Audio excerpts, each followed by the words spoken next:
이 제일 고귀한 게 사람으로서 할 수 있는 제일 고귀한 게 사람을 살리고 사람을 치료해주고 사람에게 행복을 가져다 줄 수 있는 게 아닐까 싶은데 구강외과 같은 경우에는 그걸 할 수 있는 것이다 라고 생각을 하기 때문에 구강외과를 선택하게 되었고, 이것과 관련해 가지고 더 나은 치료법을 개발하고 싶고 그것이 왜 생길까 이런 걸 생각을 하면서 연구를 하고 싶다라는 면에서 구강외과 교수를 하고 있는 게 아닐까 생각을 합니다.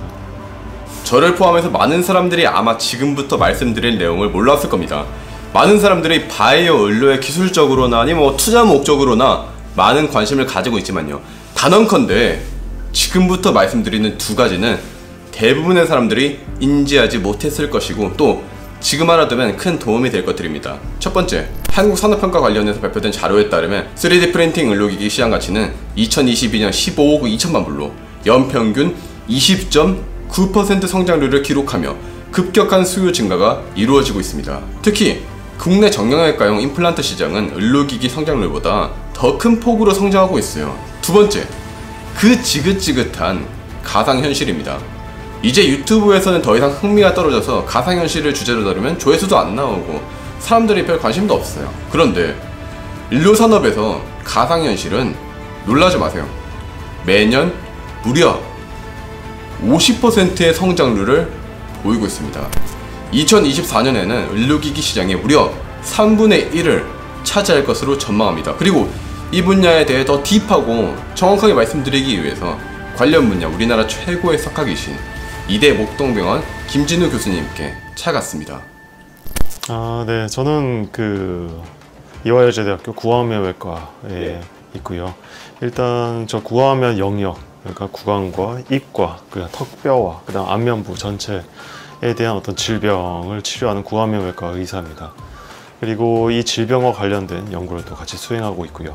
그래서 구강암, 그 다음에 아니면 종양, 그리고 양악수술, 안면 기형과 관련한, 아니면 안면 골절이나 그다음에 두경부 감염, 그리고 다른 일반적인 임플란트나 발치 이런 것도 다 수행하고 있습니다. 근데 구강암은 초기에 구내염이랑 비슷한 증상을 보인다고 들었는데요. 네. 예, 우리나라에서는 조금 생소해서 많은 분들이 여기에 대해서 잘 모르실 것 같은데 혹시 어떤 암인지 간단하게 설명해 주실 수 있을까요?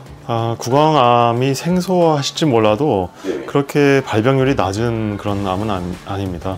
전체 WHO 그런 결과를 보면 전 세계적으로 한 10위 정도에 되는 암이고요. 그래서 구강암이 이렇게 생기면 혀 쪽에 제일 많이 생기고요.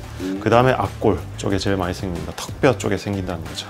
구내염 같은 경우에는 다행히 약간 감기랑 비슷합니다. 그런 게 아니고 원인이 사라지면 1, 2주 안에 다 가라앉아야 되는데요. 구강암은 절대 가라앉지 않고 점점 이렇게 더 진행을 하게 되는 것이고, 조금만 건드려도 피가 난다든지, 오히려 그쪽에 구내염이 있으면 아주 아프잖아요. 근데 구강암의 특성은 궤양이 똑같이 있는데 거기가 거의 아프지가 않습니다. 증상이 없는 분들이 아주 많기 때문에 피가 이상하게 한쪽에서 계속 나는데 그쪽이 증상이 별로 없고 그런다면 빨리 치과나 구강외과를 내원해 보셔야죠. 근데 현재까지 진행된 구강암 수술의 문제점이, 제가 듣기로는 구강암이 턱뼈를 절제를 해야 된다고 들었거든요. 그래서 이제 다리뼈라던가 그런 걸 이식해야 되는 문제가 있지만, 현재 교수님이 진행하고 계시는 이제 시술은 금속을 3D 프린팅 해냄으로써, 그러니까 티타늄을 프린팅해서 절제한 턱뼈 자리에 넣을 수 있다. 그래서 수술이 더 편해지고 좋은 예후를 보일 수 있다. 이렇게 들었는데 조금 자세히 설명해 주실 수 있을까요? 그 구강암 같은 경우에 혀 같은 경우는 좀 다르지만 어떤 앞골, 턱뼈 같은 경우가 생각해보시면 치아가 여기에 이렇게 있어가지고 저작 활동이나 아니면 발음이나 연화 활동이나 그런 걸 다 할 수 있는 아주 필수적인 기관이라고 할 수 있죠. 단순한 이 비교는 안 되겠지만 예를 들어서 위암 같은 경우에는 위장을 잘라내고 그걸 다시 이어주면 되는 개념이라고 한다면, 이 턱뼈 같은 경우에 만약 턱뼈를 잘라내거나 그것을 재건해 주지 않으면 안면골 자체도 무너지게 되고요. 저작 활동, 씹을 수가 없게 되는 거죠. 그 다음에 발음도 할 수 없고 그런 문제가 심각해지기 때문에 구강암 같은 경우에 치료가 이 완전한 구강암의 절제도 있지만 재건이 상당히 문제가 됩니다. 그래서 턱뼈를 절제해야 되는 그런 경우에는 재건이 언제나 화두가 되는데 이 재건이 그리고 쉽지가 않습니다. 그 일화로 들면 예전에 저희가 레이던트 수련할 때 그 수술이 있으면 아침 8시에 저희가 수술을 시작하잖아요. 그럼 그 다음날 한 6시쯤 끝났어요. 다음날 6시요? 20시간 정도 이렇게. 그래서 암 환자가 오면 저는 정말 배우고 싶고 막 너무 보고 싶은데 한편으로는 너무 걱정이 되는 거죠. 내가 20시간 동안 화장실도 한 두세 번밖에 못 가고, 그땐 교수님이 너무 무서웠으니까 못 가고, 이렇게 하면서 내가 서 있을 수 있을까 이렇게 했는데, 무슨 얘기냐면 구강 같은 경우 절제만 하면 그건 그렇게 시간이 오래 안 걸릴 수도 있어요. 근데 구강 이 요쪽에 목 쪽에 임파선을 다 드러내는 수술을 해야 되고, 그다음에 완전히 열어가지고 절제하는 수술도 있고, 그걸 재건하는 수술을 세 가지를 동시에 해야 되기 때문에 그렇게 시간이 막 오래 걸리는 겁니다. 현재는 좀 많이 줄었죠. 그럼 이런 기술들이 일반 대중들도 이제 기술 혜택을 받을 정도로 상용화 되려면 좀 시간이 걸릴 것 같은데, 어느 정도로 지금 상용화 되어 있을까요? 이게 우리나라 같은 경우에 이런 거를 환자한테 적용하는 그런 이 노력이나 이런 그 기술들이 너무나 좋기 때문에 벌써 이제 이 환자한테 적용하는 게 시작이 되었습니다. 아, 벌써 시작이 되었고, 얼마 전에 FDA, 우리나라 그 식약처에 승인도 됐고요. 예. 아무래도 이런 최신 기술의 경우는 가격 부담이 되게 심할 것 같거든요. 비쌀 것 같은데. 네. 혹시 어느 정도 가격으로 형성되는지 잠깐 가볍게 말씀해 주실 수 있을까요? 네. 가격을 말씀드리기 좀 러프하게 400에서 한 700 정도 사이라고 보시면 될 것 같고요. 그렇게 비싸진 않네요, 생각보다. 네, 그 정도면 괜찮은 방법이죠. 네, 이런 부분도 말씀드려도 될지 모르겠지만 제가 하다 보니까 환자분한테 물어보니까 실비도 청구가 된다 해가지고 환자분한테 아주 잘 됐습니다. 그때 말씀을 드렸었는데. 네.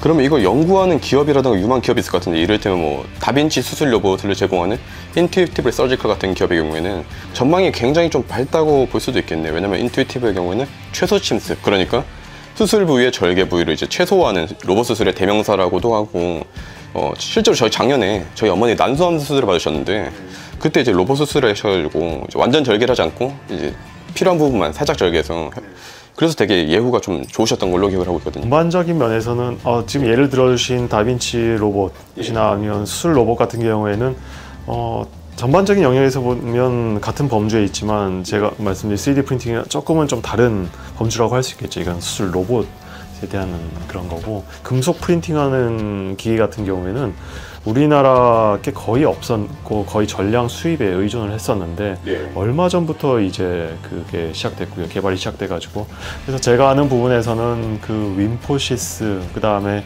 커스메디 등 이 정도의 업체에서 이제 우리나라 국산화 해가지고 3D 프린팅 장비, 메탈 프린팅을 할 수 있는 그런 장비를 이제 개발한 걸로 알고 있고요. 다만 또 문제는 이제 3D 프린팅 메탈 티타늄을 만들려면 그 소재가 중요하지 않습니까? 그렇죠. 근데 그 소재가 인체 내로 들어가는 거라면 상당히 까다로운 그 규제를 거치게 됩니다. 근데 우리나라에는 그게 없어요. 그래가지고 전량 또 수입합니다. 또 수입해야 되네요. 그래서 아까도 처음 말씀드렸지만 우리나라가 이런 기술이 개발되면 그 기술을 적용하는 데는 저는 단연코 우리나라는 세계 최고라고 생각을 합니다. 다만 이런 신기술을 개발하는 원천 기술과 그런 소재가 관련된 부분은 상당히 뒤처져 있다고 생각을 하고요. 그래서 기껏 이렇게 열심히 쓰고 있는데 결국 좋은 일은 그쪽에 개발의 원천 기술을 가지고 있는 업체에 넘어가는 경우가 상당히 많고요. 그런 소재라든가 장비들 다 외국산 이렇게 말씀하시니까 제가 느낀 게 이거 반도체 같다는 느낌을 좀 받았어요. 왜냐면 아시다시피 우리나라 뭐 삼성전자, SK하이닉스 반도체 기가 막히게 잘 만들잖아요. 하지만 이제 반도체 장비는 뭐 전부 다 외국산, 뭐 ASML이라던가 그런 데 가져오고, 소재들도 죄다 일본산, 미국산, 뭐 중국산, 독일산 등등 외국에서 다 가져와요. 우리나라는 이제 외국의 물건들을 가져와서 이제 기가 막히게 활용은 잘하지만 스스로 만들어내는 것을 못하고 있다, 이런 느낌을 받았는데 이것과 비슷하다고 볼 수 있을까요? 아주 유사하다고 할 수 있습니다. 그러면 외국에서도 우리나라로 이제 이런 수술을 받으러 오시는 분들도 계실까요? 우리나라 톱 수준이니까. 네, 코로나 이전에는 상당히 많았습니다. 아, 정말요? 미국 분들 같은 경우에는 조금 못 봤었는데 말고 유럽 분들 꽤 있었고요. 러시아, 카자흐스탄 이쪽, 중부 이쪽이랑 그다음에 그 중동 그쪽에 그분들 꽤 많이 봤었고요. 그다음에 동남아 이쪽도. 그래서 이제는 좀 많이 아는 것 같습니다. 미국의 어떤 연수나 이렇게 가도 우리나라의 어떤 의학이나 치의학 기술 특정 분야에 대해서는 정말 탑인 부분들이 있기 때문에 그런 부분에 대한 인정은 점점 이제 높아지는 것 같고요. 그러면 이게 우리나라 연구 수준으로 봤을 때 그런 어느 정도로 와 있을까요? 논문이라던가 그런 거로 봤을 때는? 두 가지로 나눌 수 있을 것 같습니다. 임상 적용 부분은 거의 탑 수준이라고 생각을 합니다. 우리나라처럼 이런 티타늄 의료기기를 실제 적용 활발하게 할 수 있는 그런 부분이나 아니면 로봇 수술이나 이렇게 활발하게 돼 있는 나라는 거의 없다고 보셔도 될 것 같고요. 다 그래서 거의 탑 수준이라고 보시면 될 것 같은데 어떤 원천 기술, 그다음에 소재 기술, 그리고 그런 부분은 아직도 조금 이 선두그룹에선 좀 떨어져 있지 않나 하는 부분이 있어요. 쉽게 말해서 요리는 기가 막히게 잘하는데 요리 재료들은 다 수입해서 온다, 이렇게 보면 되겠죠? 그렇죠. 그럼 해외에서는 사람을 살리는 분야만이 의학이라고 말하기도 하더라고요. 이럴 때면 한 미드에서 치과 의사가 야 나도 의사야 라고 하니까 야, 덴티스트가 뭐가 의사야 라고 변막을 주는 모습도 있었는데 실제로 해외에서 분위기가 이런가요? 이건 저는 보면서 그런 생각이 들었어요. 흔히 우리나라의 뭐 신사동이라든가 그런 데서 돈 잘 벌고 편해서 인기가 많은 뭐 그렇지만 사람을 살리는 것과는 거리가 있는 미용시술의 피부과라든가 성형외과 의사들한테 하는 말 같은 느낌도 살짝 드는데 실제로 해외에서는 분위기가 어떤지 궁금합니다. 성형외과 학이라는 태동, 우리 구강외과는 성형외과랑 완전 비교되고 그런 부분이 겹친 부분이 많은데 성형외과의 태동이 1900년대 초반에 하버드 대학만 봐도 카잔지안이라는 치과 구강외과 교수가 설립을 했습니다. 성형외과 학을 설립하신 분이 치과 의사였고요. 우리나라 성형외과 학회를 처음 만들 때 발기인들도 치과 의사가 대부분 많이 섞여 있었고요. 그래서 구강외과 의사들은 그런 자부심이 있기도 하고, 우리나라는 유독 성형외과, 이 안면 미용 같은 게 성형외과에 치우쳐져 있는데 우리나라 같은 경우에도 약간 좀 분쟁의 소지도 조금 있는 것 같고요. 그래서 양악수술 같은 경우에는 사실 미용 수술이 아니고 안면 기형을 치료하기 위한 수술이었습니다. 그러다가 안면 어떤 미용적인 효과가 너무 탁월하니까 그게 어떤 성형적인 그런 거로 각광을 받았었는데, 아직도 구강외과 선생님들은 그런 거에 대한 자부심이 있고 누구보다도 잘할 수 있는 수술이 그거 양악수술이라고 생각을 하는 것이죠. 어떤 미용적인 측면으로 너무 쉽게 생각하시면 합병증이 생겨요. 양악수술을 미용적인 측면으로? 양악수술에서 제일 중요한 건, 그래서 저희 언제나 얘기하는 게 계획이 제일 중요한 겁니다. 진단과 계획이 제일 중요한 거라고 생각을 해요. 그래서 진단과 계획이 제대로 돼 있으면 합병증은 생길 이유가 사실 거의 없는 겁니다. 큰 수술이긴 하지만 충분히 다 예측 가능한 정도고요. 미용적인 측면이라 하시면 한 1mm만 좀 틀어져도 되게 안 좋아 보일 것 같거든요. 그렇죠. 그런 면에서 이런 3D 프린팅이라든가 뭐 시뮬레이션이 되게 큰 도움이 될 수 있겠네요. 그렇죠. 이 양악수술의 3D 프린팅과 시뮬레이션을 하는 이유는 딱 그겁니다. 저희가 만들고자 하는 얼굴 형태를 완벽히 이게 시뮬레이션 해가지고 미리 보고 그거를 환자분과 컨펌을 하고 그거를 수술에 옮기기 위해서 그걸 만드는 것이죠. 그래서 또 같이 하고 있는 게, 저희가 시뮬레이션 해가지고 뼈를 보여드려도 뼈만 보니까 환자분들이 잘 모르는 경우가 있어요. 이게 제 뼈입니까? 하면 오히려 더 좀 그런 계시는데 그런 같은 경우에 요즘 이제 개발을 또 하고 있는 게 VR입니다. VR? 가상현실인 셈이죠. 가상현실 메디칼 영역이야말로 또 어느 개인화된 어떤 MRI나 CT 이미지가 또 제일 많은 영역 아니겠습니까? 그래서 그거를 이렇게 입혀가지고 VR로 이렇게 하는 부분은 어느 정도 좀 구현이 되는데, 또 문제가 정확도입니다. 정확도가 VR이 아직 조금 덜 나와요. 그래서 이거 같은 경우에는 어떤 프로그램상의 문제가 아니고 하드웨어의 문제입니다. 그래서 그 마이크로소프트에서 뭐 홀로렌즈나 아니면 뭐 수천만 원짜리 VR 기기가 이렇게 나오는데 아직은 조금 좀 이른 감이 있습니다. 아직 산업이 좀 되기에는. 근데 그 2024년에는 의료 시장의 무려 3분의 1을 이제 가상현실 이렇게 차지할 거라고 전망을 하는 리서치도 있더라고요. 그러면 지금 당장 어렵지만 한 5년, 한 10년 내로는 그게 좀 어느 정도 이제 보편화가 될 수 있다고 볼 수 있을까요? 충분히 그럴 수 있을 것 같습니다. 근데 이걸 실제로 수술에 적용하기 위해서 정말 정밀한 그게 필요한 건데, 그게 3, 4년에 있다가는 이제 좀 해결이 되지 싶습니다.